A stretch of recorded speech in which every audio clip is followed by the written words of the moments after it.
Welcome to Movies, Films, and Flicks. I am Mark Hoffmeyer, and joining me as a man who is currently wearing 3 turtlenecks, it's Adam Hodgins. You can never have too many turtlenecks when you're talking about Sweden or sharks or Dolph. There's one. That's why I have one for Sweden, one for sharks, one for Dolph. Now, can you breathe? It's labored, but it's a labor of love. God, I mean, it's worth it, right? 100%. I mean, if you were wearing 2, you would feel silly. You know what? 2, I'm just not trying hard enough. Yeah. So why even try, right? Exactly. And 4, I would just be like, come on, man. Yeah, you're looking for attention at 4. Yeah. 3, right? No one really notices.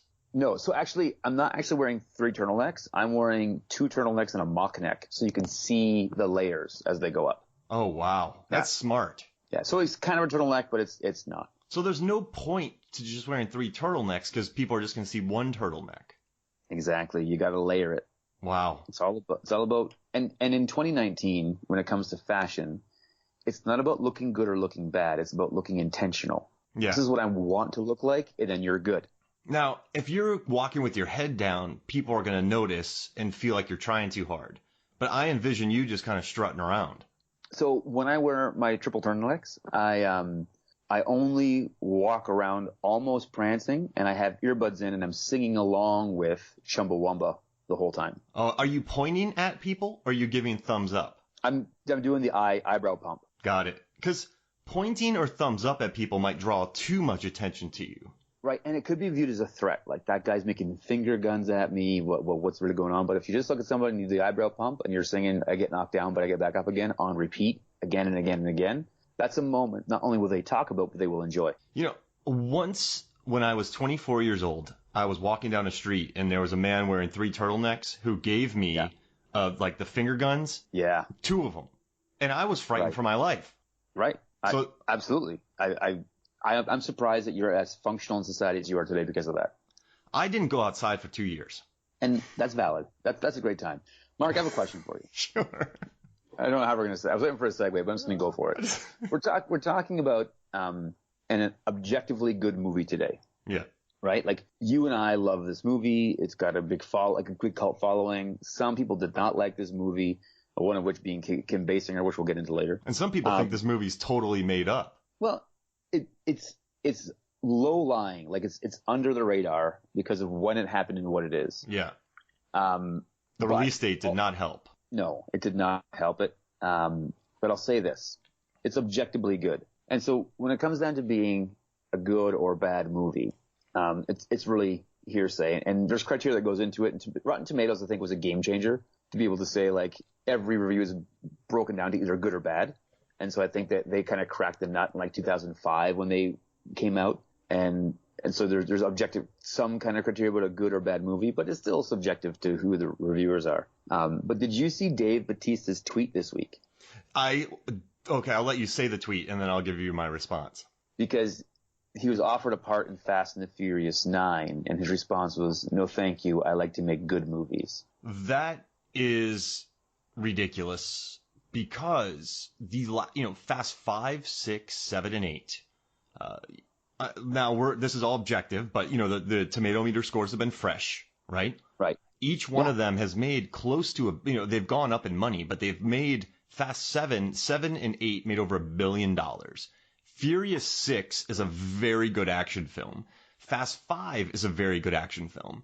And to tear down the Fast movies, which are one of the few properties out there that have an international cast that you know the crew. You don't have just the stock people in these movies. Does that make sense? No. They're not just casting traditional action stars. They have a very diverse cast. The movies are absurd and they know what they are.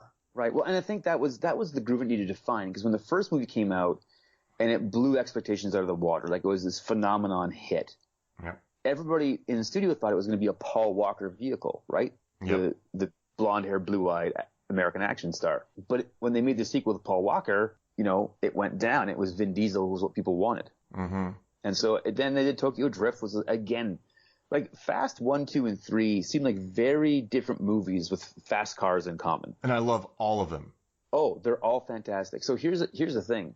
Because Vin Diesel and Paul Walker weren't in Tokyo Drift, I never watched it until this week. What? So isn't Han awesome in it? Han? Everybody is awesome in that movie. Everybody. So I love the first one, like the second one a lot, and then four is actually my favorite, which was not a very common opinion. I get that. My jaw dropped when you said that. Yeah, but no. So four was getting the band back together tour from, and I was like, oh, they've done it. So after 2 and 3, and 3 I didn't see because I'm not interested in it because it was like something different. I felt like I said at the time, like, oh, they're just taking a brand, slapping it on a car movie and letting it be, trying to sell it. I was very, very pretentious about it. But for 4, I was like, they're getting the band back together, and it had that sweet, like, fuel stealing scene at the beginning. Like, I love that. Yeah. Oh, I feel bad though, because when Han pops up in 4, you didn't get the reaction of, holy crap, that's Han from Tokyo Drift. I didn't. Actually, watching Tokyo Drift, I got the holy crap, that's Han from Fast 4. But no, Tokyo Drift was like dynamite. Dynamite. So name me another franchise, Mark, that has 8 movies and a spin-off that have made as much money as Fast and the Furious. Well, I guess Mission Impossible is on 6, and 6. they're getting better. Then you have, I guess, the Star Wars franchises, which are spinning off with prequels. But I would say this though, they're much more maligned. But I would say Fast and the Furious movie have been more consistently well received than Star Wars movies. Yes, I think the complaints to praise scale. So I think what the Fast movies have going for them is that everyone knows what they're getting with the Fast movie. So they can be absurd, they can be silly, they can be, they can walk away from head-on collisions, they can have kegs of Belgian beer and buckets of Corona on ice, and it makes sense. So it's everyone knows what they're getting, and they're getting good. Lately they've been good Fast movies. So I just dropped my wife and kids off at summer camp. They're going to be there for my wife's working there, and she's running the dining hall. My kids are going to be at summer camp for 8 weeks. They're going to just have a ball. They do it every year. They love it. Before they went, as I'm staying home to work, we went out to the movies to celebrate, and we went and saw Men in Black International, which was kind of adorable. Yeah, it was nice. It's nice. And we saw the trailer in Shaw. So my son, who's 10, hasn't seen any of the Fast movies yet because he's just on that cusp of being able to get what's going on in them. He was like, Dad, what is that movie? Like, what did I just watch when he saw the trailer? I'm like, well, son, that's a movie called Hobbs and Shaw. It's these characters from another movie called Fast and the Furious. And he's like, well, do we have like those movies? Like that movie Fast and the Furious, do we have the first one? I said, son, it's not the first one. I said, there's 8 of them. And he said, can I not go to camp and just stay home and watch all 8 of those movies, please? I have a new best friend. He was just like, I need to watch this movie. And he's like, The Rock and Roman Reigns are in a movie together, Dad. Like this is a movie. Like the trailer was so bananas. But again, the trailer gets you action. It gets you humor. It gets you, that nostalgic feeling. It gets you a little pumped up for it. Like it does everything that Fast movies do. Mm-hmm. And again, it's all about expectations. You don't go into the Fast movies expecting to go on like an emotional journey, but then when they take you on one, you're like, what is happening? I'm with you. I almost cried at the end of 6 when Giselle, played by Gal Gadot, sacrifices herself for Sung Kang. Yeah, and the farewell they did to Paul Walker. Oh man. Maybe perfection, maybe. I still don't I like Jason Statham a lot, and I like that he's become Uncle Statham in these movies, like in Fate of the Furious, but he killed Han. He did kill Han. But he didn't know Han. He killed a guy. But he killed Han. No, I know. And now the family is just, whatever, man. Like, we'll accept you. Yeah, it's La Familia. Yeah, so, but here's the thing. My question for you, Mark, is, after that tweet, should Batista be allowed to act in Hollywood anymore ever? No. Now, his next movie coming out is Stuber, and he did a movie called Final Score, which is Die Hard in a soccer rink, just a cheapo. He's done, other movies where it's like a POV where he's walking around the street during an attack. He was just in Escape Plan 2 and 3, which are subpar movies. So for him, It's really weird to be like, all right, so you and I are both in jail, right? Yeah. And I went to jail for corporate espionage, right? I'm with you. and you went to jail for corporate espionage. And the person next to us was like, hey guys, like, what do you think about this guy?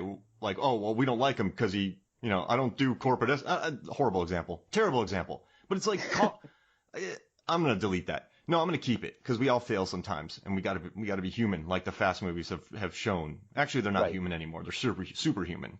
But literally Black Superman. Yeah, it makes no sense to say that when you've been in bad movies currently that are just coming out, to say that you don't want to be in a bad movie that make over $1 billion and bring in Judi Dench and Charlize Theron, big name actors, Jason Statham. I mean, John Cena's in a new one. These are not bad movies. If we're looking at wrestlers who have gone to Hollywood to be actors, when The Rock took that and did it well for the first time ever, like there was moments where Wait, what about Roddy Piper and They Live? So again, there was moments where actors. Oh, got it. There's like blips on the radar, and then like Terry Funk in Roadhouse was brilliant. Yeah. But he wasn't a brilliant actor. Yeah. Right? But The Rock did it, and now he's maybe the biggest actor in the world. Yeah, at least action star, right? Right? Well, he got the Lifetime Achievement Award like last week. MTV? The People's Choice Awards. Nice. And so he's in these movies, but Batista, you're too good for it. I was just like, oh my goodness. I never super liked that guy. I don't know what it was. And then he did Drax, and he killed it as Drax. But again, I think Drax is like a lot of dry prop humor. And he thinks he's like, I felt like, who do you think you are, sir? I got very, very celebrity upset with him. And John Cena is in Fast 9, and John Cena just crushed it in Bumblebee, and he was in Blockers, and he's Trainwreck. He's proven himself to be a good actor as well. A big property. Movies want him. So I don't get it. You know what it is though? I think it could be like a Vin Diesel thing because, Dwayne Johnson and Vin Diesel won't be on the screen together. In Fast 8, you will never see them on screen. They don't like each other. So maybe it's like he sided with Johnson, and so he's anti-Diesel. I think there could be an agenda to it. Maybe. He's just getting his boy, Dwayne's back. Yeah, but I don't think the way to do that is to be like, those movies suck. Those your movies are bad. Yeah, you're right. They're not bad. They're very good. They are good. Financially, enjoyably, like they're good. And so I just don't think, I think that should be his blackball moment. He's out. He's gone. Mm-hmm. You don't need that crap.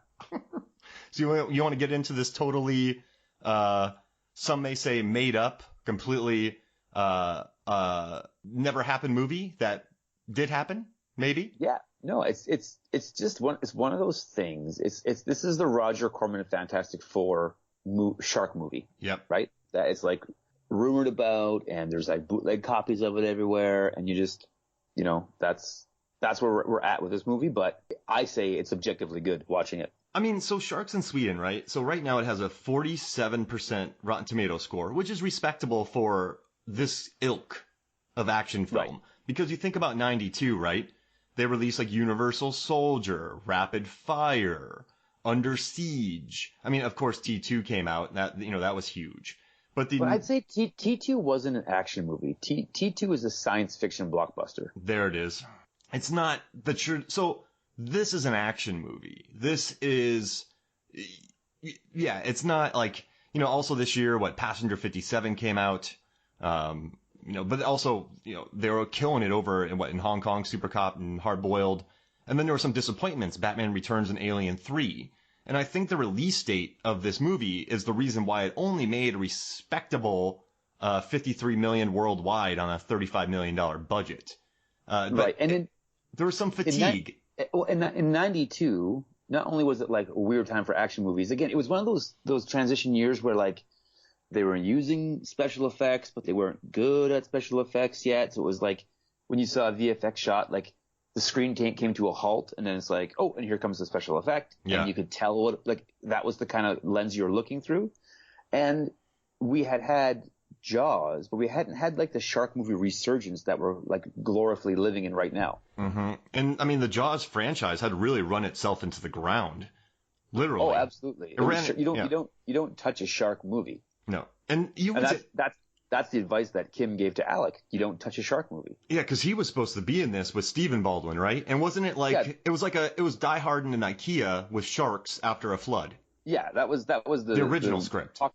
The pocketbook pitch. Yes. And so Stephen and Alec were going to play actual brothers, but because he just come off of Red October, which was like a smash hit. Big. That was the first VHS my dad ever bought, was Red October, because he's like, that's the one, son. I would say if we did a list of VHS tapes that dads owned, The Hunt for Red October would be in the top 5. 100%. Yeah. So after that, Kim Basinger said, don't touch a shark movie. It'll be bad for your career.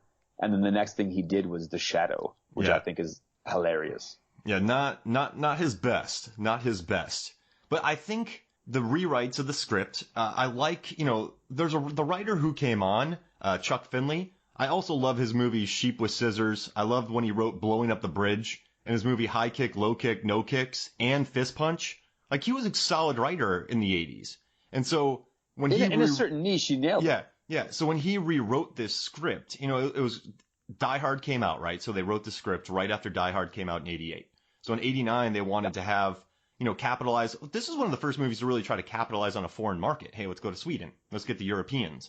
And, right. There was going to be the Baldwins and an IKEA, which is pretty inspired. I mean, huge area. But then a flood happens. Sharks come in. Eventually got a rewrite to, I think, is a much better movie.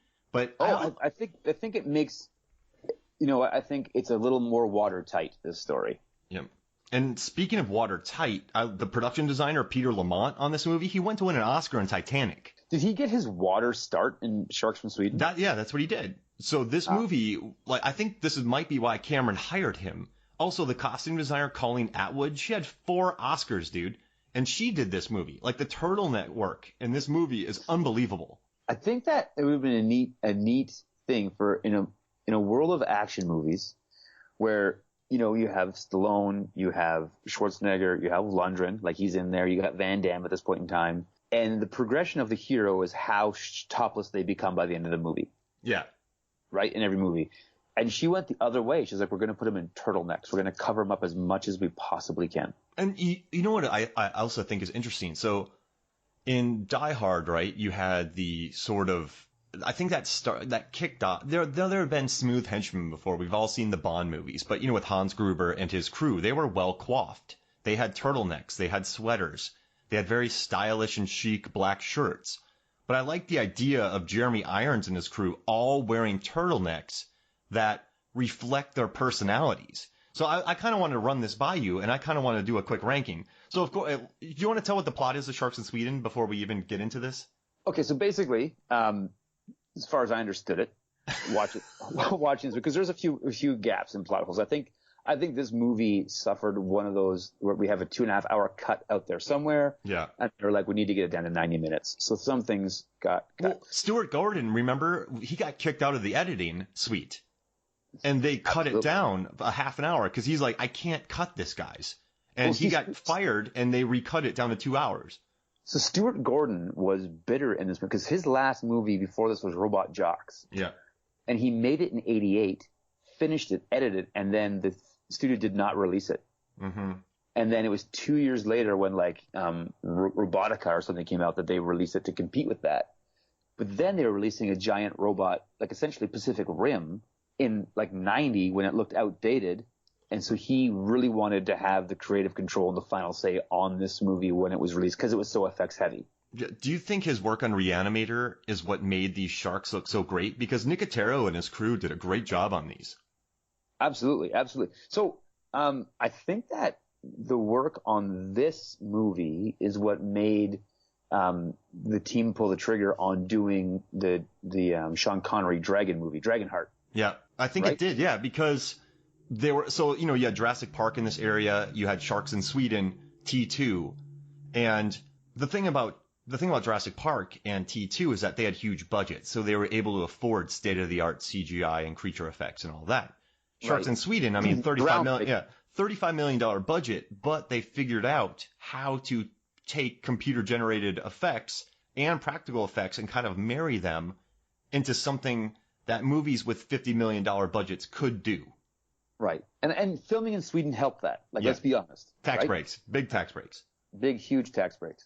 So anyways, Dolph Lundgren's character, Mitch O'Connell, and Jeremy Irons, Lars Landa, they were on a special, like, military, special ops, black ops group. Dolph Lundgren was like the second in command, and then there was this whole team. And so Jeremy Irons started much like kind of an Italian job. When they would go do their jobs, he would also be working on the side, importing, exporting drugs. He would be taking like antiquities and treasures from wherever they were and bring them back on the black market. So he was like almost washing his black market travel expenses with this special black ops military unit. And so when Dolph Lundgren wises up to this, he blows the whistle and destroys and disbands the whole military operation, and he actually being part of it gets dishonorably discharged. They keep reminding him of that. Right. What about the pathos in the scene where Irons realizes that Mitch, Lars realizes that Mitch has turned on him? Irons, he worked it, man. Those ironworks were, he opened up those tear ducts. Right. And when Mitch O'Connell, he looks at me and says, you've changed what I want to be. Yep. Right. And because Irons is crying and he's like, how could you do this to us? How could you he kept calling it the brotherhood. How could you do this to our brotherhood? And Dolph's like, there is no brotherhood when we can't be heroes. Yep. We're doing this to win the good fight. So that happens, and then it gets all disbanded. And so fast forward years later, it turns out Dolph Lundgren was on that special ops like SEAL team because he was like an Olympic swimmer, and that's why he's so fit. They always tie that into it. Yep. And he had lots of shirtless scenes. Lots of shirtless scenes. And he had a marine biology background. So he went back to that world. And so one of the things that this is where it gets a little bit hinky for me, but I'm down with it because I love to suspend my disbelief. One of the things Jeremy Irons was funding with his black market antiquities theft drug train was enhanced sharks. There was a scientist who wanted to create like militarized sharks. That was what was going on. Yeah. And so Dolph Lundgren, this is again, it's perfect because it was written that way. And Jurassic World ripped it off. Oh, 100%. But he says like these are beautiful animals and they've been abused. So he like adopts all these sharks, for lack of a better term. So he starts like a fund. I think his family's from money. Is that what they said like in the first act somewhere? They threw in a little line that his family was from money. Yeah, and they kind of wrote him off. And then after, what happened, he kind of reformed his life and he became this conservationist a little bit. And then his family was like, okay, cool. You're back in our Swedish good graces. Right. And so they funded him to have this like shark safe haven. Right. And so there's seven sharks in this like habitat that he created because they had been, modified and altered and experimented on by the military, so they were like smarter and more dangerous. But as long as they were contained, they weren't going to hurt anybody. No one was going to hurt them. Mm-hmm. And Dolph, like he loved and cared for these sharks. The scenes with him and Ivan the tiger shark, I can't when he's like would throw him the food, and the fin would surface up and he'd like, morning Ivan. Like I thought that was great. I thought that was real humanizing of him. And I love those scenes. I thought the 80-yard laughter was kind of weird. Well, I don't think Dolph laughs well. Yeah. So you think they redubbed his laughing? Yeah, I think he's like, he almost has that villain laugh because he's so like Swedish. Mm-hmm. So I don't think that worked well for American audiences. I would wager that if we saw this movie in Sweden, he'd have his regular laugh. Yeah, they released a 2.5-hour cut out there. Yeah, and that's what Stewart calls the perfect cut. Yep. Of this movie. Mm-hmm. So anyways, what goes on is there's a museum in Sweden and they've uncovered like a large like bounty of buried treasure, like the biggest buried treasure reclamation in known history. So they want to put a big display on. But because it's underwater for so long, they got to keep it underwater to display it properly, right? To keep its integrity. So they bring in this big tank and they want to have some sharks in there in this.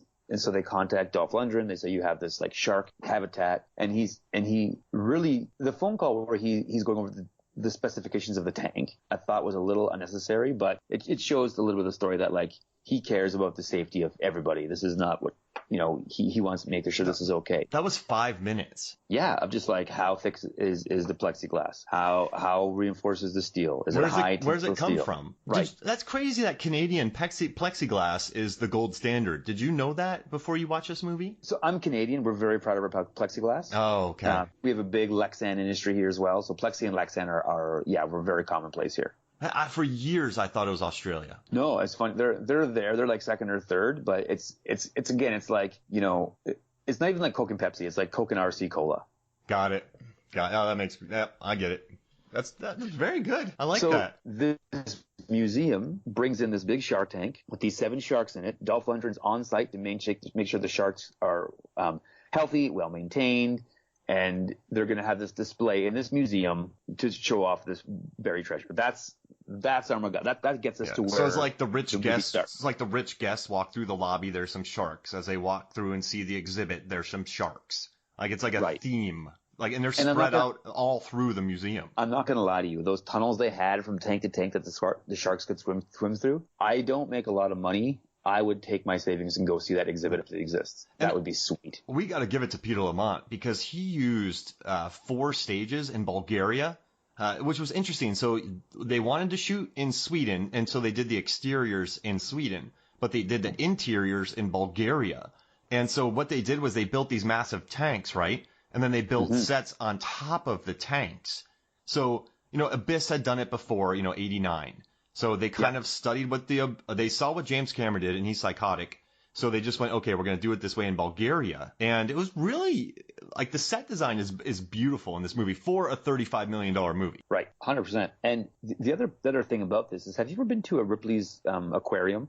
I have. Did you think the same thing I did when you're like going through the shark lagoon, where I'm like, they've seen sharks in Sweden. This seems just like exactly what that was. Yeah, it's kind of funny. I think in 96, I went to my first one, and I had a VHS copy of Sharks in Sweden, and when I saw it in 96, I was like, hey, Mom, check this out. Look, these are the same thing from Sharks in Sweden. She was like, yeah, I don't care. So it's been burnt in my memory, man. So what you're talking about, I was really hurt by that, and I still remember it. So we got our first Ripley's Aquarium in Canada like 5 years ago. So I went and took my kids 5 years ago, and in that moment I had the same experience. I was like, Heather, this looks just like Sharks in Sweden, and she's like, I don't care. Because no one knows about this movie. No, and like, I watch so many movies that if she tries to keep up with it, it's just lost on her. Like she doesn't love movies. She likes actually my wife's favorite movies are like Hallmark Sunday afternoon movies. Got it. That's where she's like, yeah, Sarah Plain and Tall. That's the perfect movie for me. So, it's all good. Yeah. We still love each other. We got over it. Well, I mean, tomatoes, right? Right. But I like fresh tomatoes. I mean, who doesn't? Like the Fast and the Furious movies, those fresh tomatoes. Yeah, super fresh. But then it turns out that Jeremy Irons and his team is still together, but they're not a special ops. They're just like a Italian job style crime team. And so they are coming not to rob the sunken treasure, but to rob everything else in the museum. And they're going to use, they know the sharks because they did the tests on them. Mm-hmm. And so they know their plan is to flood the museum, release the sharks as a diversion so they can get out with the art. Yep. Bad plan. Very unproactive.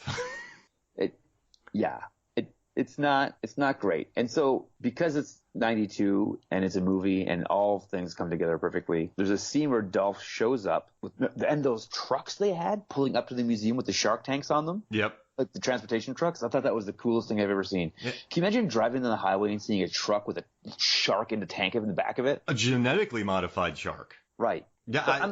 That'd be the coolest thing ever. Even if it wasn't genetically modified, it was just a plexiglass trailer with a shark in it. I would be like, Mom, this is the greatest day of my life. Follow this truck. I would hit it on cruise control, and I would just drive behind that truck. Yeah. I'd go where they went. Yeah, because wherever they're going is better than here. Yep, exactly. I'm on my way. But he walks in, and there's Jen. Yep. Carrie Werner, like his ex-wife. Yep, Jen Lou Ferrigno. Yeah, that was a bit of a... I was like, okay, it's definitely the 80s, but Jen Lou Ferrigno is her name. And she's the curator of the museum. Yep. So she begrudgingly had to call Dolph in, Mitch, because, I hate that bastard, but he's the best. Her line, she has 3 times with the movies, I hate that bastard, but he's the best. She keeps saying it. Right? Because it's the first time when they're discussing it and they call him. Yep. And then the second time when he's like fighting Jeremy Irons or Lars Landa, and then even at the end when he kisses her and she goes, "I hate that bastard, but he's the best." Yeah. And then everyone just kind of puts their hands on their hips and shakes their head. Yeah. Those 90s movies, man. I gotta tell you though, the villains in 92 were underrated. Tommy Lee Jones, Under Siege, Dolph and Universal Soldier, and Irons in this movie. Really good villains, action villains. 100%. 100%. Now, so everything goes wrong. Are we forgetting about Speed? Yeah. Speed? Oh, dude. Right? Hop, the Hop. Yeah. Oh, dude, he was so good. That movie broke what a villain looks like and what a hero looks like to me. Now, I have a question. Can I rank the sharks real quick? Because we've talked about the sharks, but I just want to give the listeners a kind of idea of all these sharks, because I think they did a great job of kind of explaining them. And do you mind if I rank them? I want you to rank them, and then we're going to do a countdown from 3 to 1, and we're both at the same time going to say our favorite shark, and then we'll talk about why. Okay, so wait. So I'm going to rank all the way down to 1, but then will you know my 1? Oh, you're going to rank them in the way that you like them now. Yeah. I thought you were just going to go through what they were. All right, well, let's do our number 1, and then I'll rank them. How's that sound? Okay, so do like a Step Brothers countdown, best friend moment. So we're just going to do 3, 2, 1, name of the shark. Okay, cool. All right, 3, 2, 1. Pickle. Ferdinand. Oh, Pickle. Yeah, I love that hammerhead. Like, that's my favorite one of all of them. Right. I love the bull. Yeah, I mean, he was cool. Yeah, Ferdinand. Like, so I liked Ferdinand because he didn't do much. He was kind of the background. Mm-hmm. But then when he did that jump at the end, like from one tank to the other, I thought that was the best moment. And he bit off John Polito's head, Brick. No, he sure did. In the air. So he jumped from one tank to the other, and in the air, upside down, he bit off John Polito's head and landed in the other tank. Exactly. And the reason that I knew this was from 92 and not 82 is because there wasn't a quippy one-liner after that. Yeah. Like, Dolph didn't say, like, "Don't go losing your head," right? Everyone's jaw was wide open, which I think would happen during a robbery in a fjord in a bubble museum where one of your henchmen in a turtleneck, great turtleneck, just got decapitated. Absolutely. Absolutely. Okay, so give us the rankings of how you rank the sharks. All right, so, I got to go with Pickle because that scene where Jeremy Irons shoots Pickle, the hammerhead, and Dolph cried. It's the only time Dolph has ever cried on screen. I mean, he dropped tears. And I think the animatronic, like what's the word? The practical effects. It was an animatronic. The animatronic shark. Yeah, I mean, beautiful shark. I don't know, man. Pickle, listen, I know Pickle tried to kill Dolph, but it's a genetically modified shark. You can't really train them too well. And Dolph knew that going in. Yeah. But he loved them anyways. Yeah. So even if they attack him, he's still just like, there's my boys. All right. Then I got to go with, I like Bull. I'll give him second. I like the name Ferdinand. Like, that's a cheeky play. Yeah. I thought Ivan was really cool, the tiger shark. Yeah, that's the one you said at the beginning that I loved. Like, morning Ivan. Yeah, I like that. Ivan was kind of the jerk, though. And I kind of liked that about. He was the mean one. Yep. Like, he had to be by himself. So I thought that was interesting. If Ivan was played by a person, it would have been Steve Buscemi. Yeah, oh my gosh. Yeah, absolutely. That is perfect. Wow. And then Drago, I thought the Great White, I thought that was really cool. Also, I love when Drago bites off the legs of Yaphet Kotto for Stone. Like when he just bites those legs off. I mean, one bite and then his body and then they left the camera on that for a long time. We watched that guy bleed a lot.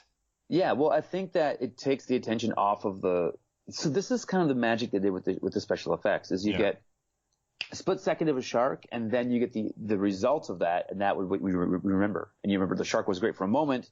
And then it was, after that, it was, the effect was lasting. I didn't see it coming either. No. I thought Stone was going to make it because I like him, but I like that actor. And I thought his turtleneck was really great too. Yeah. I think, okay, keep going. All right, cool. I'm going to go with Apollo, the other great white. Yeah. So Drago and Apollo being their names, I must have laughed at 4 or 5 times during the movie. It never got old. No. And I kept like nudging my wife Megan, like when we watched it recently, and she's like, "Yeah, I get it. This is the 4th time you've elbowed me." But it's just, it's so, it's just so on the nose. But it's all. That's why I kind of like this movie too. It's self-aware. It gets that This is a movie about an underwater heist in a fjord in a bubble with sharks running around, genetically modified sharks eating people. So here's the thing. This movie came out in 92 when I think the industry took itself way too seriously. This movie gets released now bigger than Sharknado. Bigger than Sharknado. Because it's fun. And also it was good. This is like a fast movie where people kind of go, oh yeah, sharks in Sweden, but they haven't seen it. And when they watch it, they're like, oh, that's not bad. But I think that's also what hurts it, is it's not great and it's not bad. But so it's close. It's close to being great. And it hasn't gotten the press because of that. If a movie sucks, dude, like, Battlefield Earth, the Kerblongos banging on bongos, like those horrible lines, people remember it for being terrible. And when it's great, like I would say Speed, people remember it. It ages well. This movie just got lost in the shuffle, if that makes sense. Like with Passenger 57, movies like that, perfectly suitable action films that just weren't great or bad. And then I'm going to put Stealth. I liked Mako, but you just didn't see much of it. No, again, it was that whole idea of like, off-screen sharks are more terrifying than on-screen sharks, right? Yeah. We know where he is. We can't see him. The zipping noises were my least favorite part. Okay. Yeah. You know that scene where, Squiggly, played by David Arquette, was one of his first roles, the janitor? Yeah. He's in the office, right? He's in the water with Frankie, played by Stephen Baldwin, the traitorous partner of Dolph. I saw that coming from a mile away, by the way. When he walked in and he had his turtleneck on, which was a subtle nod to like, I don't know where my allegiance are. And he had that like slick back hair and the glasses, and he had his little clipboard. And a toothpick. And he was kind of sucking up to Dolph a little bit. It was a little bit patronizing when he was like, okay, we got and he was just like being super like over the top, like, whatever you say, boss, we got all the sharks here and everything's taken care of and it's going to be great, blah, blah, blah. I was like, that's not enough. That part isn't meaty enough for Stephen Baldwin to take, so it's going to go somewhere. Why did he have the clipboard? Well, I think it was just to show that like he had duties, like he was working for Dolph. Got it. And clipboard, I guess, shows organization. Yeah, like he's like, okay, we got, Apollo and Drago coming in next, and then after that, we're going to bring in Ferdinand.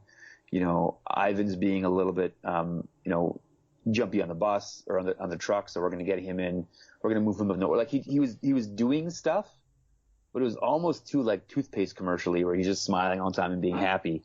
And I was like, his characters need, and when he pulls his glasses off at the end, and he's like, "Yep, Mitch." Yep. Right? And he just like, look, he just says Mitch instead of calling him Mr. Because the whole movie is Mr. O'Connell, Mr. O'Connell, Mr. O'Connell. Pulls those glasses off and he says, listen, Mitch. And it's like, oh, here it comes. Yeah. Yeah. His death was great though. Yeah. No, his death was really great. I mean, my least favorite shark killed him, of course. So the blue shark. Yeah. Got him. But I thought it was really interesting how the shark ramming speeded him in the back, then smushed him into the beautiful Canadian plexiglass, and just blood exploded. So that was the moment when I said that shark isn't hungry, that shark is angry. Yeah, and that's why I didn't like him, because I get why they're angry, but this shark just murdered. You know what I mean? Yeah, no, he was. Because you always say in the animal kingdom, it's like that's the nature, kill or be killed, and like it's like the lady who jumped into the tiger cage at the zoo in Florida, and then the tiger tore her arm off, and then she sued the zoo. It's like, well, you jumped in the tiger cage. Yep. Like you can't blame an animal for being an animal. You can't do that. But Blue is not being an animal; he's being a murderer. Yeah. Did you hate how Baldwin kept referring to them as pool sharks?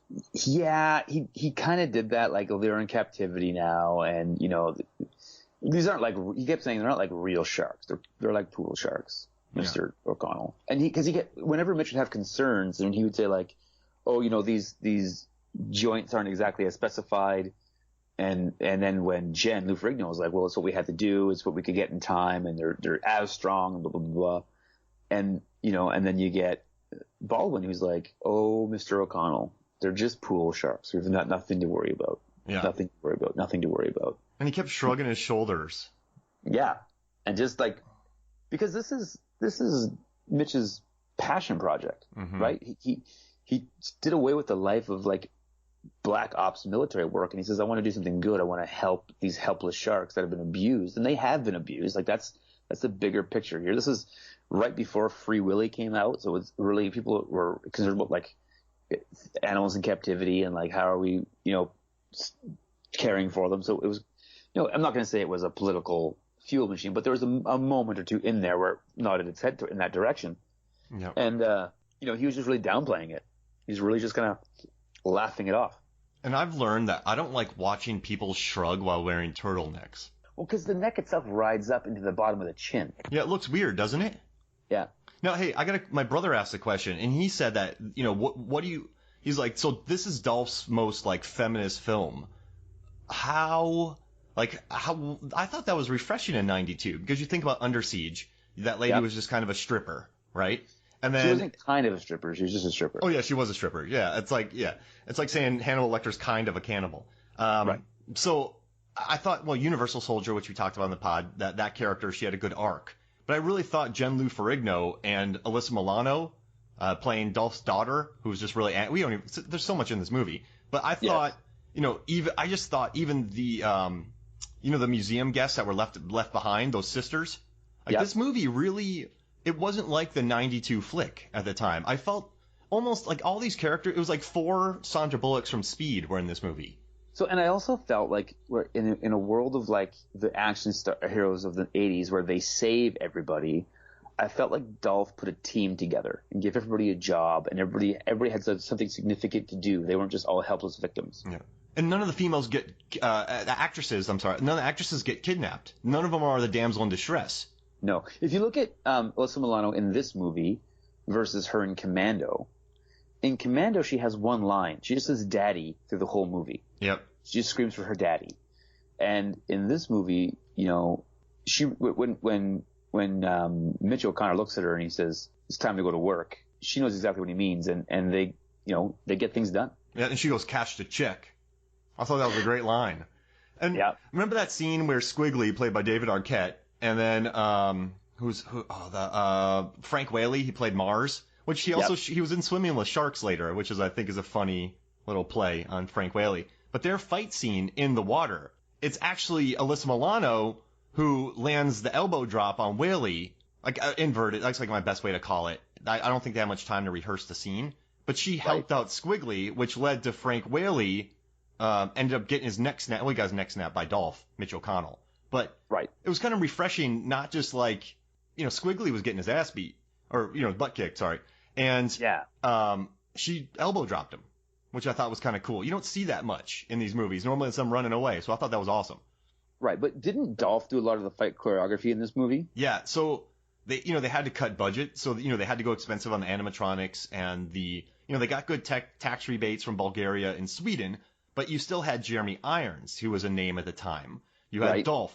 So this movie also, since it came together so quickly, once the script got greenlit, they had to get into action to film quick. So Dolph choreographed all these fight scenes, but he only had like 2 weeks to do it. And since there were so many different actors, I mean, Keith David, that is my favorite, person in this movie, Perry, and he actually lives. He actually kind of pulls reversal and helps Mitch, and then Mitch lets him go. We never talked about that. Both Keith David and David Keith are in this movie. Yeah, they play Perry and Juice. Right. Now, and, Juice actually gets shot by Irons in the end. Yeah, which, but that's the one thing that annoyed me, because when Jeremy Irons is like, "You failed me," and then he shoots him, he could have used David Keith in his fight with Keith David. So, but my understanding when he shot Juice was that he wanted because he shoots Juice falls into the tank, and then the sharks are attracted to the blood of Juice, right? Because there was always that animal instinct of like, where there's blood, there's sharks. Yeah, Paulo comes. Right. That was actually one of the taglines in the movie, Sharks in Sweden, where there's blood, there's sharks. Yep. And so I think it was like, you failed me, he was angry, but also it was like a moment where he's like, I can make an escape here if I use this guy's blood. Yeah. I mean, I guess that's smart, and it does trick Apollo. And, I love the Australian posters that said Sharks in Sweden, blood money. Yep. I mean, that's a good one, right? Absolutely. Absolutely. Yeah, you're right. I guess, but I don't know. I just wish that Keith David would have had more. Oh no, David Keith. Like, I like him a lot. I loved him in U-571 behind Enemy Lines. I loved him in Major League 2. I just wish, I don't know. He got kind of wasted in this. And I read an article about him, and he said that when he showed up, his turtleneck was too tight. He said that some of his scenes were cut because they added John Polito in last minute because Dolph really likes him. So he didn't have the best things to say about this movie, but he did say that he met his wife in Sweden, which is pretty awesome. That is pretty awesome. Yeah. So I'll also say, so let's get into a little of the story here. So they show up and they set up this elaborate looking shark display with this treasure, which I thought looked fantastic. Like I thought the set design and even the way they shot it, it looked great.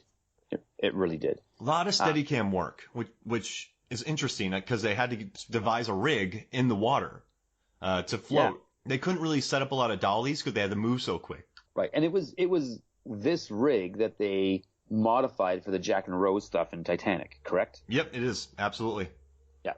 Okay, so they get going there, and then you see after the first day of the exhibit, it's really great, and then Dolph and Carrie, well, or Mitch and Jen, as we call them. Yeah, Lou Ferrigno. They have, yeah, Jen Lou Ferrigno. They have this, like, it's not a meet cute because they know each other, but they have this, they go to the same restaurant at night, and there's like sitting in tables next to each other, but alone. And it was kind of awkward because Alyssa Milano, was out with her friends that night. Yeah. Her Swedish cousins. Her Swedish cousins. But it was really like awkward. They're both eating the meal there and they're not on a date, but they essentially are on a date. And then when she kept ordering his dessert for him, like when the waiter came and she was like, oh, he'll have the truffle for dessert. And he's like, you know me too well. So they're kind of like flirting, but they're not flirting because something's happened. And it doesn't go into what happened, but it didn't end well. I mean, there's a magnetism between them still. Right. But then when he says, they get up from dinner, he says, can you go back with me? I want to just check on the sharks before I turn in. So then they meet Alyssa Milano walking back to the museum, and she sees them together because that's her mom. Yep. Right. That's the whole tension. So then the three of them go back in. And Squiggly is there cleaning up, the janitor. He's so squirrely. And then there was those two girls that were like the last like customers there as they were getting ready to leave. Mm-hmm. But then we cut to Jeremy Irons, and he hits the button, and then the water tanks he brought in blow and flood the museum. So there was a little quick montage shot of his guys under the guise of darkness covering all the art in airtight plastic. That's crazy. Do you know how much time they spent doing that? Yeah, no, but it was necessary, and I get it. But it was a cool like MacGuffin, a cool moment. Why didn't they cut that and add in something else from the 2.5 hours? Because they spent 5 minutes doing that. You could have had a minute montage. Again, it was Stewart, and he really didn't want to have another robot jock situation on his hand. Yeah. So anyways, they blow these tanks and flood the museum, and then these like frogmen, essentially, the Jeremy's team, they go and they start collecting this art with their tanks and their flippers and everything on. But now we have Dolph, and we have the two girls, and we have Tina, and we have Jen, and we have Squiggly. They're all like in this flood is coming in. They're trying to get up, and they're trying to get, they're not going to die. So it doesn't go right to the top. It floods it, but if they tread water, they can stay alive. Well, remember in Titanic when Rose and Jack were wading through the water? It's like that. Or in Hard Rain when they're kind of wading through things. It's just that kind of water, if the listener can envision that. Right, as it's slowly flooding the museum. Yeah. Right? And then so the plan was supposed to happen was they're supposed to take these paintings out the loading dock, and then when they had all their paintings out, they were going to blow the secondary bomb, which was going to release the sharks so that nobody could come in and find out what was going on and buy them some escape time. But it's those rivets that failed, right? The cheap rivets? Exactly. Because Jeremy Irons, remember we talked about the joints being wrong? Yeah. He actually set up the wrong joint. That was his his plan was that I know how Mitch is going to build this tank, and this looks like it's going to be the right piece, but it's not, and that's what's going to fail. Oh, so he's the one who put the bid into Abner Stilinski, played by John Voight, which we got to get into later. So he set this up months in advance. Absolutely. So I honestly feel like in this good action movie like we're talking about, Jon Voight was like, I'm going to get the Oscar. I'm going to act my pants off. Now, he's thinking Towering Inferno, right? He's thinking the original Poseidon. Yes, this was going to be his swan song. Yep. So then we have the sharks get released. And so now they're in a museum. It's a big museum. There's 7 large sharks there. There's 7 villains in like scuba outfits. Yep, you got Lars, Brick, Stone, Mars, Perry, and Juice. Right. And Baldwin, played by Frankie, who's comes out of the bathroom and he looks surprised to see them. Yes. And then we have on the inside we have Squiggly, Mitch, Jen, Tina, and the two customers girls. Jen and Debbie. But they again were there like, oh, they're gonna die first, and they definitely did die first. And it was when Ivan came up. So they're there and they're huddled kind of. They're on the top of the display in the like the souvenir shop. Yeah. And so the water's kind of getting high, and so Dolph has them up. He's got he's got Jen Ferrigno up on his shoulder, and he's got Tina with him, and then these other 2 girls are like climbing up onto it, and then you see the fin, and then it's a callback to the opening scene where he goes, "Hey, Ivan," like, yep. You kind of think like, oh, these are good sharks, and then Ivan just tears those girls apart. Yeah, it's brutal, and I hated it when Jeremy Irons goes, "Consumerism kills," because I mean that's a stretch. I know they got killed in a gift shop, but that's too much, correct? It was a little. It felt like a line from an '89 movie that got put in a '92 movie. Well, the script was written. Oh, so you think that's one of the surviving lines from the '88 script? I guarantee that Jeremy Irons thought that was going to be his catchphrase, his "I'll be back." Yeah, consumerism kills. You need to leave it in. Yeah, I mean he really ate that. He chewed that word. He got more syllables. I can't even reenact it the way that he was able to get so many syllables out of that word. He ate it for breakfast. 100%. 100%. It was almost like when Spock died in Search for Spock, and Kirk is giving his eulogy, and he says, of all the people I've ever known, he was the most human. If you watch his mouth and he says human, it's like 8 syllables long. Yeah. You know, someone shared a GIF with me the other day from the movie saying consumerism kills. I'm like, do you know what movie that's from? He's like, no, man, I just think it's a funny, or a meme. I think it's a funny meme. Right. He didn't even know it was from Sharks in Sweden. That's crazy. Yeah. Hey, how about this? Let's take a quick break. We got a lot more to talk about. When we come back, we'll talk more Sharks in Sweden.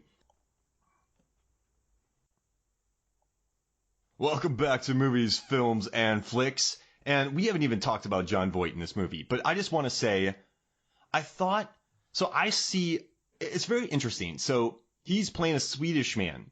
And his accent is like, I think in Anaconda, he's Peruvian? Yep. Yeah, he's one of those, but he has a very Creole-y mixture. This one sounds very Swedish, mixed with some English and occasionally Russian. I think.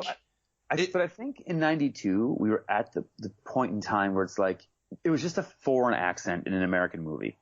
It didn't need to be very specific. It was just like it just had to be from somewhere else, right? Yeah. And I think that the first time we really saw that hugely, it was a slow change. But I think the first time we recognized it was in Indiana Jones and the Crystal Skull. Oh my goodness. When he talks to Kate Blanchett and he's like, yeah, you're probably from Chernobyl with the way that you're chewing on your W's. Like he makes a very specific like accent reference. And I'm like, oh, okay, so accents matter now. In that movie, accents mattered. Yeah. Not like plot didn't matter and like production didn't matter, but accents mattered in that movie. I mean, but Kate Blanchett's there, so she's not going to do a generic accent. No, exactly. You hire Kate Blanchett and you're getting the west end of the north block of Chernobyl. Right. And she's going to live there for a week and just really nail it. And everyone's going to think that she just belongs there. Yeah. I'd watch that movie.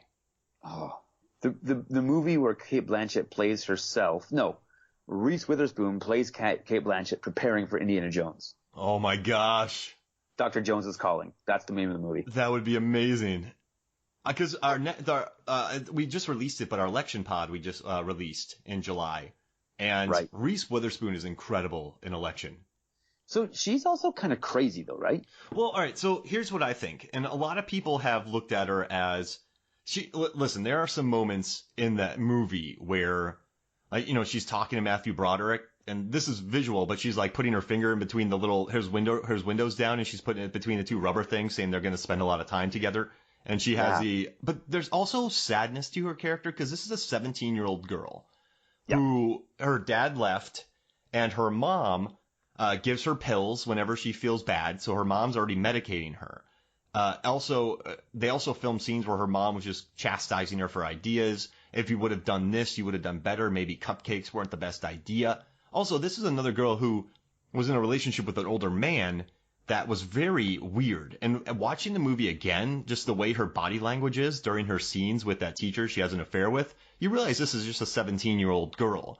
So I think some of her motives are definitely dubious, but I just think she's a kid who is driven with a mom who medicates her, a dad who left, and had a very, experience with this guy that was over her depth.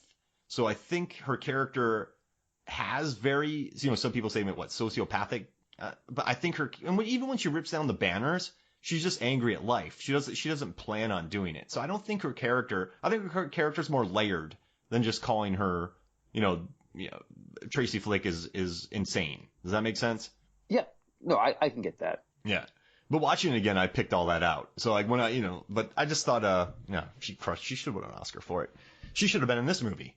Speaking of should have won an Oscar for things, I just recently watched again, Drop Dead Gorgeous. Have you seen this movie? Oh, dude. That actually just beat out. So I put up a movie for the month on the Lambcast. It's like the large association of movie blogs. And Deep Blue Sea had the lead for a long time, but then Drop Dead Gorgeous came back and beat it. But Kirsten Dunst, right?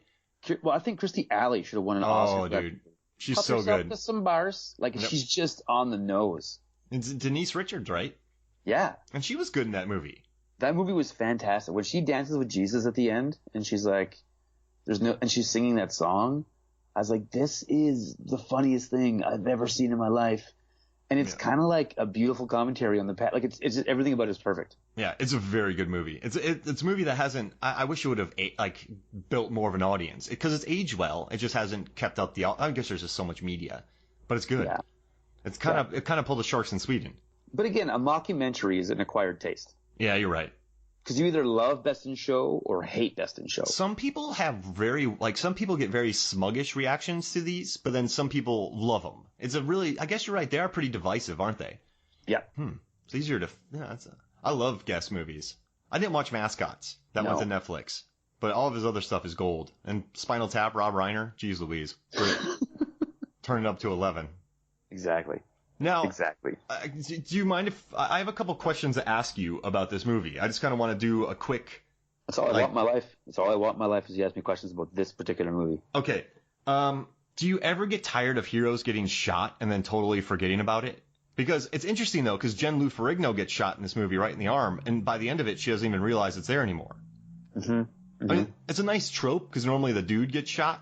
So, do you get in XXX 3? Donnie Yen gets gut shotted. You think he's dead, then he's walking around fine. I'm sure Dominic Toretto has been shot from Fast movies so many times, forgotten about it. The Rock gets shot, doesn't even worry about it anymore. Do you dislike that trope?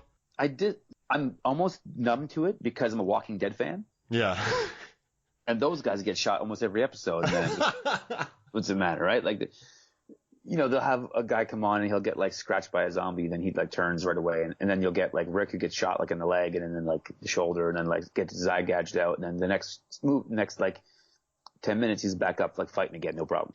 Okay, another question: did you like the art? Do you think the fake art in this movie was good?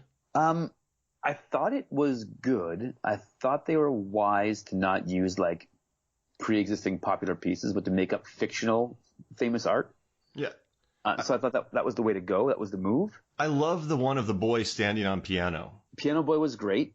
Piano Boy was great. My favorite was the broken ship, where it was the pirate ship that was sinking. I thought that was a metaphor for the whole movie, right? Wow, I didn't even think about that. And did you read the name tag on the all black painting? Can I tell you what that name tag said? I didn't catch that. No, what was that? When the lighthouse goes out. Oh. So they're just saying when there's no lighthouse, it's just pure black. No one's going to guide you home. Yeah. I mean, that's it could be lazy painting with a great title, or it could be really thoughtful if you think about it. Yeah. Right. Because like, I think it comes back to like, what's the lighthouse in your life? Like, what is guiding you on your journey Yeah. from today to tomorrow? Man, I love the bowl of vegetables because normally it's a bowl of fruit. Yeah. But then the bowl of vegetables. Right. And that was actually a nod to Dolph Lundgren's diet at the time.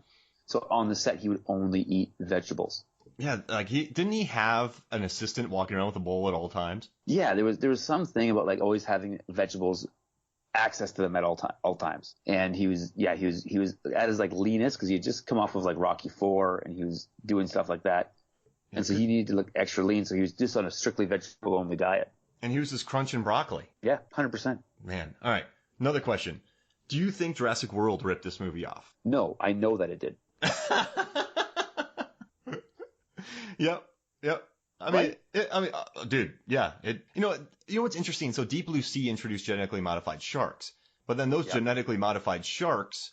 So it basically, all right, it was a weird progression of, all right, so this movie happened, Jurassic Park, Deep Blue Sea kind of took the elements of those, and then Jurassic World took the elements of Deep Blue Sea and sharks in Sweden. Right.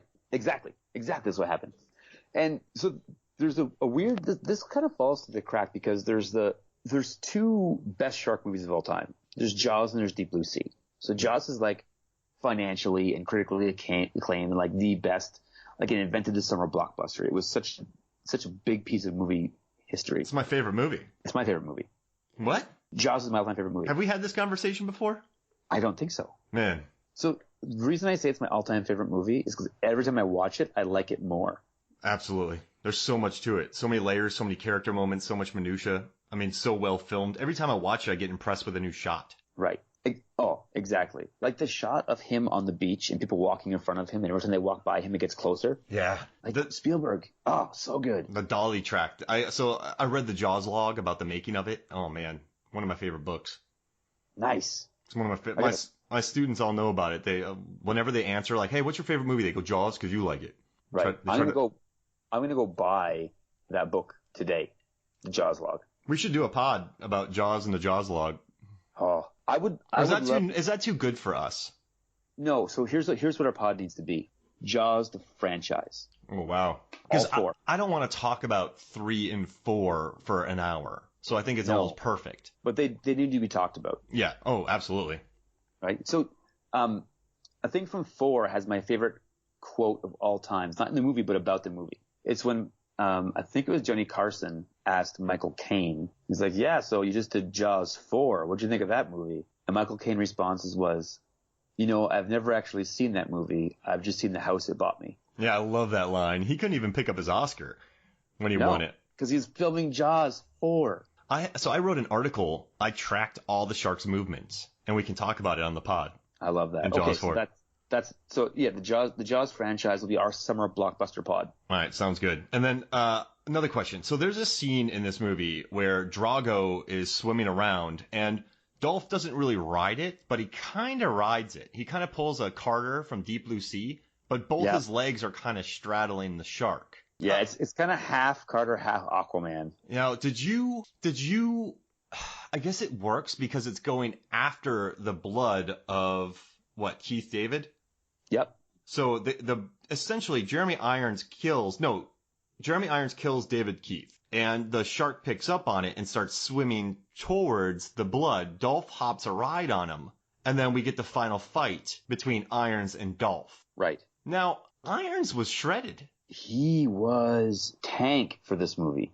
He gained like 20 pounds of muscle. Did you know that? Yeah. Well, I think it's got to be something intimidating to be like, I'm going to be fighting it against Dolph. And I think we talked about this with movies like Cliffhanger and with movies like Commando. Taken 2. But in Commando, Liam Neeson fights that little guy at the end. Right. And you're like, there's no way that John Lithgow is going to compete with Stallone. No way. And there's no way that, fat Freddie Mercury is going to compete with Schwarzenegger. A sock stuffed with marshmallows is what the stunt coordinator called them. Right. But because those guys are actors first, they sell it. And they're like, okay, but Jeremy Irons, I think he's like, I'm going against Dolph. I need to be reasonably fit to be believable. It's just like William Dafoe in Spider-Man. Yeah, he got jacked. He got jacked to be the Green Goblin. I don't even think so. During his fight with Stephen Baldwin hurts Dolph's knee. Right. And so Dolph goes into the fight with Irons with a bad knee.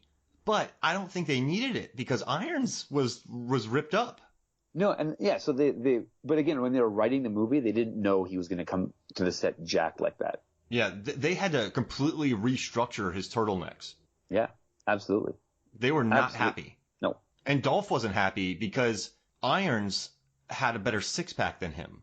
And remember in Great Escape, how Steve McQueen hated how great James Garner looked in his turtleneck? Yep. Yep. He had a great sweater, great turtleneck. And Steve McQueen is a guy who's like great actor, great movies, seems like a real dick. Yeah. I mean, so they ended up giving him the motorcycle scene because he was mad that James Garner looked so sweet in that turtleneck. Yeah. And so, I don't know, man. Also, you know who looks great in a turtleneck is James McAvoy in the Split and Glass movies. Yep. I think there's something about a turtleneck that highlights traps and shoulders. Yeah, I think it's just it's a unique look. I think the best turtleneck in cinema history was Michael Keaton in Batman Returns. Oh, what a great turtle. That's my favorite superhero movie. No, Unbreakable's my favorite. And, you know, that, I'm pretty sure Sam Jackson wears a turtleneck in Unbreakable. I'd have to look that up. But right. So sorry to bunny trail here, but, you know, we do that. Actually, what we call it on Movie Films and Flix isn't bunny trailing it. We're calling it Peter Rabbiting. Listen to that pod. People love that pod. Well, why wouldn't they? It's got everything. Literally. But just in the last couple of weeks, I realized that they are released, like it's in theaters now, but there's a sequel to the 98 Shaft movie. Yeah, it's with Richard Roundtree, Jackson, and I forget the name of the new kid. But that just seems like a little late to the game, and that movie was a flop. It just seems like a very bold choice to be like, that's the movie for this summer. It's another Shaft movie. Yeah, it didn't do too well, which bums me out because Regina Hall's in it, and she's great. Right.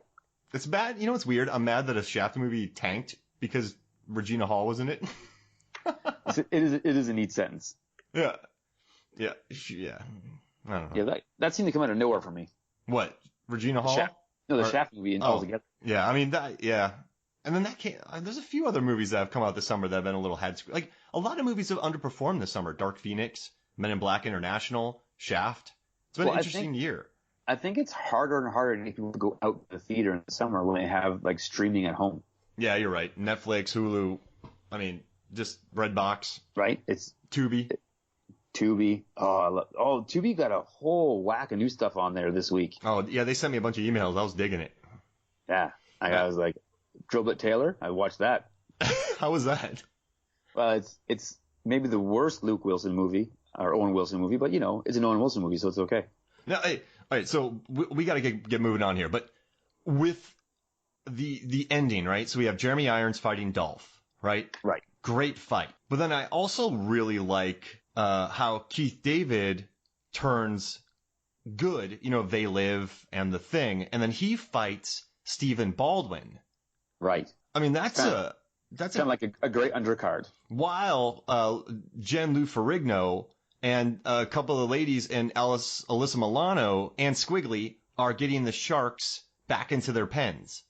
So you have three cuts, like the ending, it's basically three different like remember Return of the Jedi where Luke is fighting the Emperor and Darth Vader, and then you have the Star Death Destroyer battle, Death Star, Death Star, and then you have on Endor, the battle there. That's exactly what this was. And as much as I love the Dolph Irons fight, I thought the fist fight between Baldwin and Keith David was exceptional. Yeah, no. And so I think it goes to show you with guys like Keith David that, you know, don't star in anything, but are in a lot of stuff. You need to be a super diverse actor for that, right? You almost need to be a song and dance man to pull off the supporting character pieces. Mm-hmm. And he pulls it off huge in this movie. Like, you buy his turn because you never really get that he's a bad guy. Does that make sense? Yeah. So their fight reminded me more of the Martin Riggs fight from the end of the first Lethal Weapon. Oh yeah, just brutal, right? Yeah, just like very visceral, like lots of chokeholds, and Yeah. So, and Martin Riggs didn't look like he was in shape, but he wasn't like a big bulky guy, but he was smarter than you, so he'd win in a fight. And then would you say that the Dolph Irons one reminded you of kind of the Travolta Slater fight in Broken Arrow? I think they ripped it off shot for shot. Because there's the crowbar. There's, they're like, it ends up with Irons being kicked out into the fjord and then trying to swim to the surface and his lungs collapse. I mean, it's brutal. So did you not think the whole time? So the whole time watching the movie, I'm like, what shark is going to get Irons? Yep. And now not a one. Just his lungs. It really subverted it, right? Yeah. Like kind of the trend. Yeah, and it was kind of a sad moment when you just saw him go limp in the water and just kind of float. Mm-hmm. And then you're like, oh, that's it. And his turtleneck. We have not talked about George Clooney in this movie. Or Giamatti. That's right. I keep forgetting about Giamatti because he's such his cameos in the 90s, dude. Truman Show, Saving Private Ryan, Safe Men. Like, he had some great small roles in the 90s. But he was just a voice on the phone in this movie. But you know what's funny, when I listened to it again, I went, in 92, I didn't go, that's Giamatti. But now you hear it and you're like, that's Giamatti. Oh yeah, for sure that's Giamatti. I was really surprised on IMDb. So George Clooney plays the young, like, international FBI. I guess it's not FBI because he's in Sweden, but like the American branch of the CIA. Exactly. Yeah. And so he's outside on the walkie-talkie, kind of playing the the Carl Winslow role in Die Hard. Die Hard, exactly. So he's there, but he's talking to Tina most of the time. So he's a young agent, and how old do you think Alyssa Milano was in this movie? I'm gonna Google it right now. Yeah, 16, maybe 18. I'm not sure. That's a good. Yeah, but I thought Clooney. Remember how big Clooney's hair used to be? Yeah, get that. Can CIA agents even have that big a hair? So here, check it out. She was born in 72. She was 20 years old when this was happening. 20. Oh, wow. So she was in college, right? So that explains it. But their little flirting stuff they were doing over the walkie-talkies, at first I felt weird about it, but now she's 20, so I'm okay with it. Oh, because I thought 16. Yeah. I kind of brushed it off as Clooney wouldn't really know. He just kind of thought he was talking to somebody. There was a movie starring Mark Hamill and Dennis Quaid called The Night the Lights Went Out in Georgia. And it's also got Christy McNichol in it. And is this a real movie? Dude, The Night the Lights Went Out in Georgia. Never heard of it. Yeah. It's Christy McNichol, Mark Hamill, and Dennis Quaid. Wow. And so Christy McNichol is a sister to Dennis Quaid, who's like a country singer on the road, but he's like an alcoholic and like a degenerate. And they go to this small town and they get into trouble because he like got drunk and he's like sleeping around, and it's kind of brilliant. And so Christy McNichol at the end gets together with Mark Hamill, but she's like 15 years old and he's the sheriff. It's weird. I hate those movies that do that. Like I got really tired of that. Didn't you get tired of that? Yeah. Like so it got worse with what Connery and Catherine Zeta-Jones in Entrapment.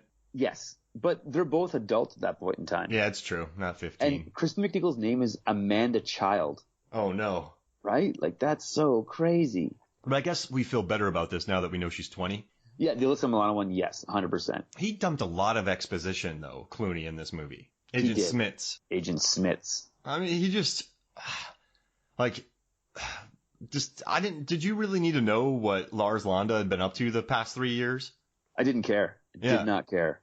Like something about, didn't he he took some terracotta soldiers from China, then he took them to South America, then he sold them to the remaining Nazis in Argentina to get money to pull together his old crew to then open up a riveting business to sell them to this art gallery. And that's so much.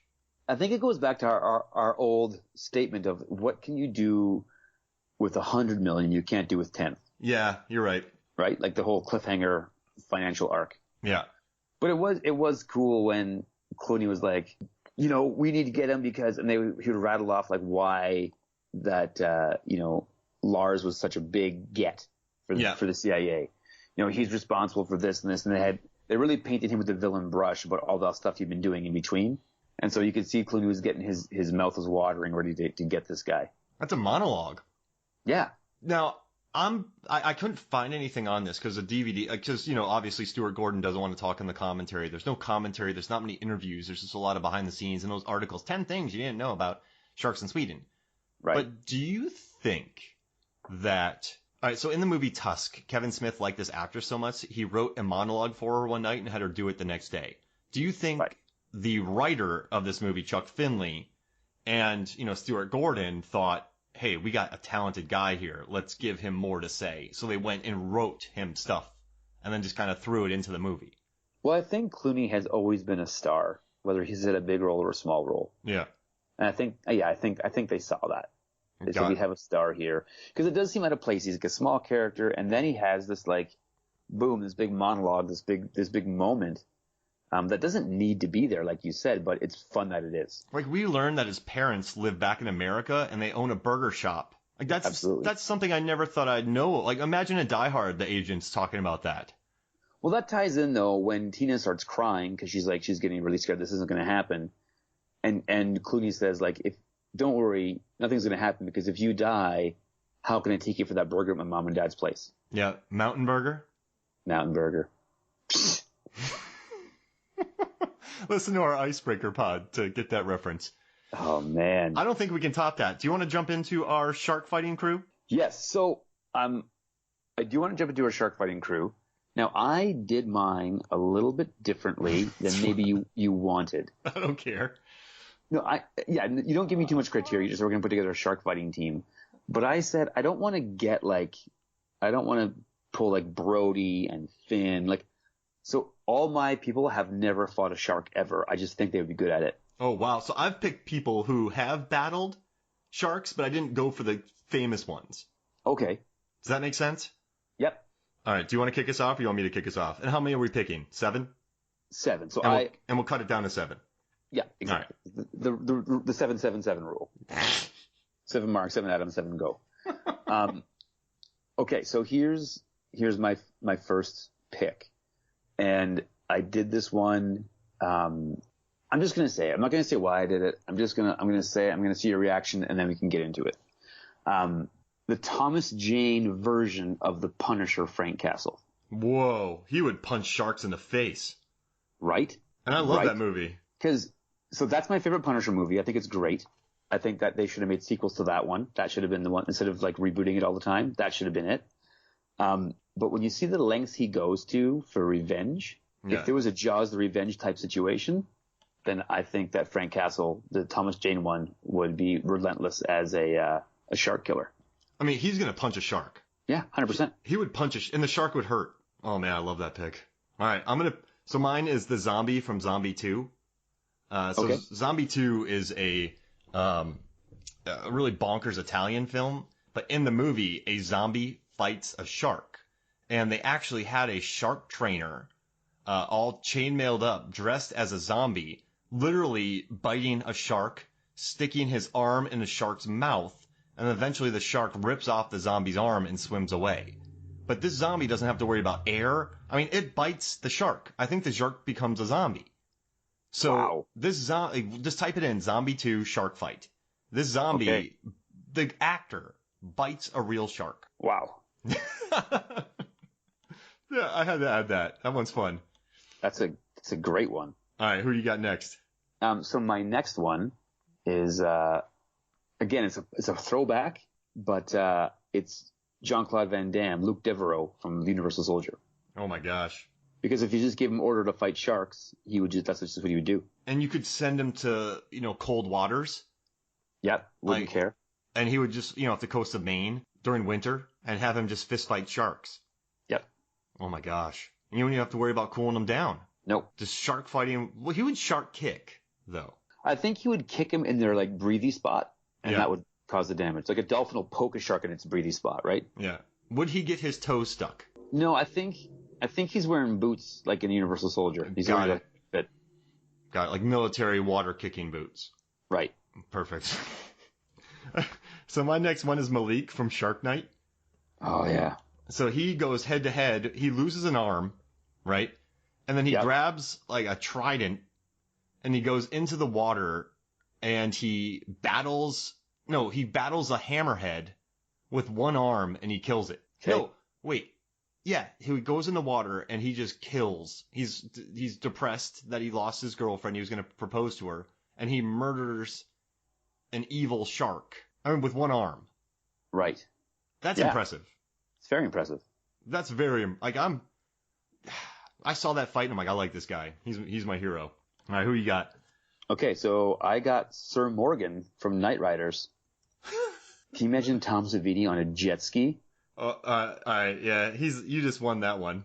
Listen to our Right? Knight Riders pod. Tom Savini on a jet ski diving into the water to punch.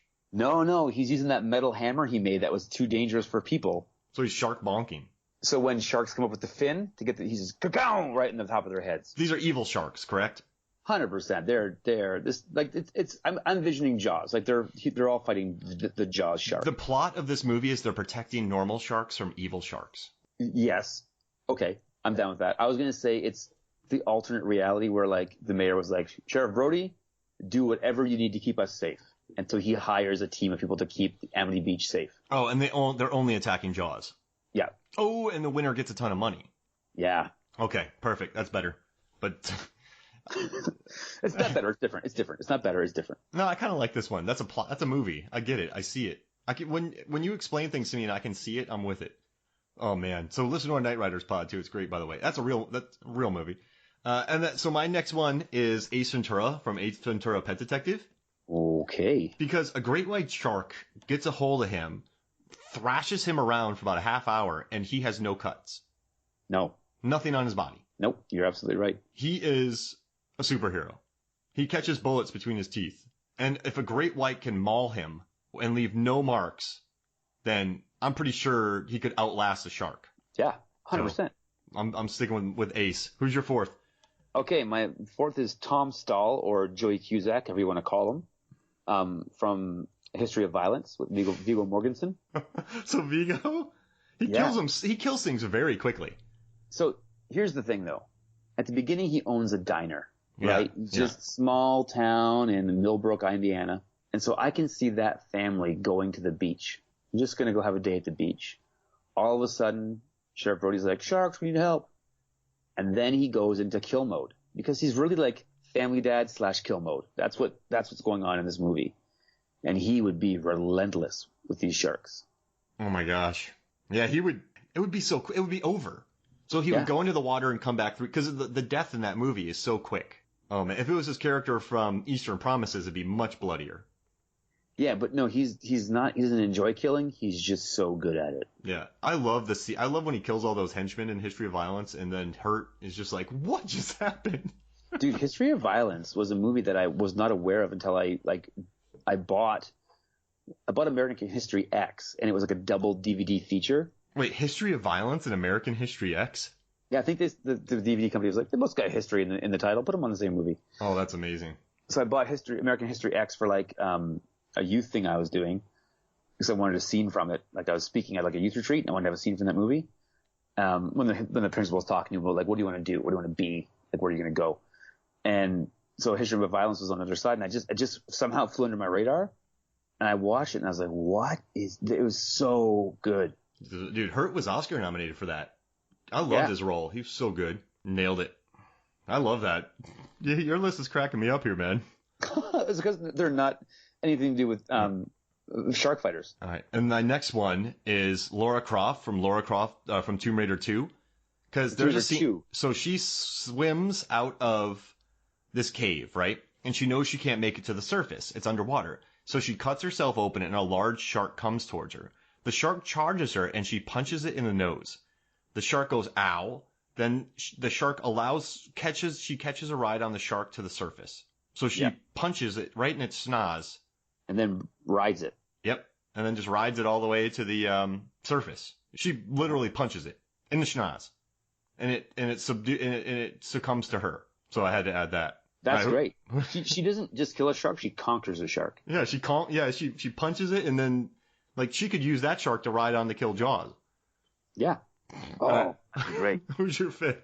Carl Bashir, played by Cuba Gooding Jr. in the movie Men of Honor. And so he is a World War II diver where they have to wear those big metal heavy suits, like the big brass ones. Mm-hmm. And so he then loses his leg in an accident, but still wants to be a diver. And so in like the penultimate scene in the movie, a judge says to him, you have to be able to walk across the courtroom in this underwater suit. And the defense is like, well, Your Honor, underwater, the weight would be displaced by a fraction of like 6. So it'll be 6 times heavier for him to do it in this. And the judge says, no, I want to see him do it.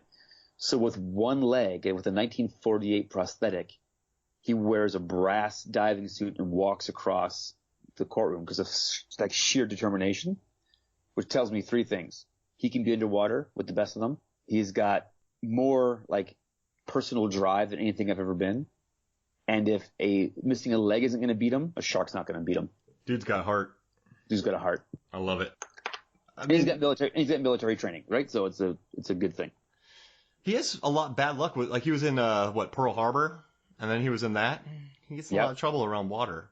Cuba Gooding Jr. does. All right. Absolutely. My fifth one is Steven Seagal from The Shallows. Okay. Have you seen The Shallows? I have not. Oh my gosh. I need to, though. Very underrated. Blake Lively versus just a demented shark. I mean, this shark. I heard it was awful because I was like, when I talk to anybody about movies, I'm like, my favorite movie is Jaws, and my most watchable movie is Deep Blue Sea. And so when people tell me, they're like, well, these are shark movies that are good and bad. And I've always heard it was really bad. No, it's fun, dude. And like Blake Lively's really good. And what I like most about the shark is just so mean. This is not, it's just like a demonic shark. And in this movie, she gets landlocked, but she gets stuck in the water on top of this, I guess floating, on the rocks that have been submerged because it's low tide, but the tide's coming in and she's losing space. But in this movie, there's a nice little seagull that gets injured.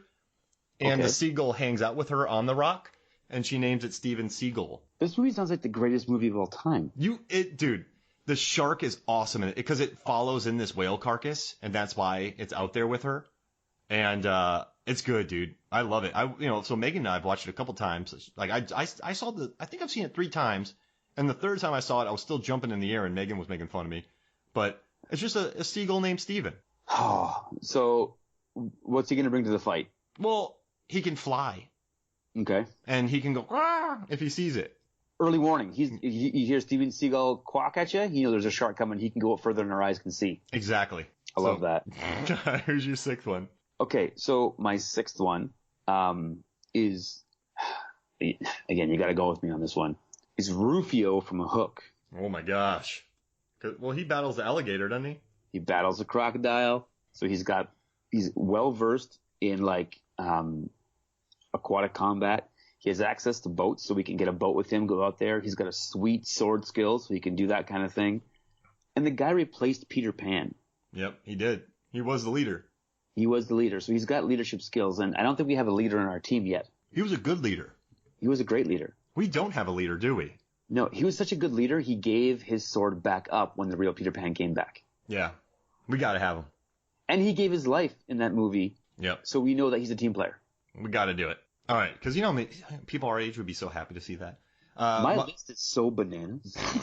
My next one's Mariner from Waterworld because is this our last one? Yeah.